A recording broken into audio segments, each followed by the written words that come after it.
আজি গণতন্ত্ৰ উৎসৱ আৰু এই উৎসৱত আমি সবে অতি উৎসাহিত হয়। আমি পোলিং ষ্টেচনত যাব লাগে আৰু নিজৰ যেটো মত আছে নিজৰ কেণ্ডিডেটক দিব লাগে। হয়, পৰিয়াল মোৰ লগতে আছে, আমি একেলগতে গৈ আছো। আমাৰ যেটো মতদান আছে দিম।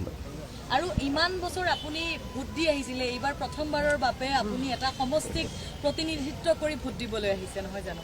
হয়, মইতো ভোট আগতে দিছিলো, আজিও দিম, ভৱিষ্যত দিম, কিন্তু এবাৰ অনুভৱটো অলপ বেলেগ, কিয়কি মই একজন মনোনীত প্ৰাৰ্থী আৰু ভাৰতীয় জনতা পাৰ্টি সৰ্বশ্ৰেষ্ঠ এটা ৰাজনৈতিক দল। সেই দলৰ মনোনীত প্ৰাৰ্থী হ'লে ময়ো নিজকে গৌৰৱান্বিত কৰিছোঁ। আৰু বাকী মতদাতাও আমি এইটো আপিল কৰিছোঁ কি সবে নিজৰ ভোট নিজ ঠাইত প্ৰথমত দি দিয়ক, কিয়কি বতৰটো অলপ ভাল লগা নাই। প্ৰথমত দিলে ভাল, তাৰপিছতে মানুহ ফ্ৰী হৈ যায়।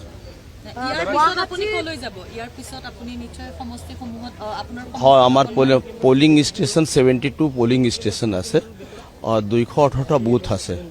মই ইয়াৰ পৰা মতদান দিয়াৰ পিছত মই ঘূৰিম।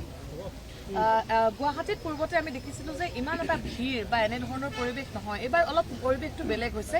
গুৱাহাটীৰ লোকে পুৱা 4 বজাৰ পৰা আমি ইয়াত আছো। হয়, মোকতো 4টা বজাতে ফোন কৰিলে কি দাদা মই ভোট দিব গৈ আছো। মোৰ কৰ্মকৰ্তা কৈ আছে কি মোৰ পলিং এজেণ্টে মোক ফোন কৰিলে কি মই গৈ পালোঁ, ভাল কথা। এতিয়া দেখিছোঁ লাইন বহুত আছে, তো মানুহৰ মাজত এটা উৎসাহ আছে, উমংগ আছে আৰু গণতন্ত্ৰৰ প্ৰতি শ্ৰদ্ধাও মই দেখা পালোঁ।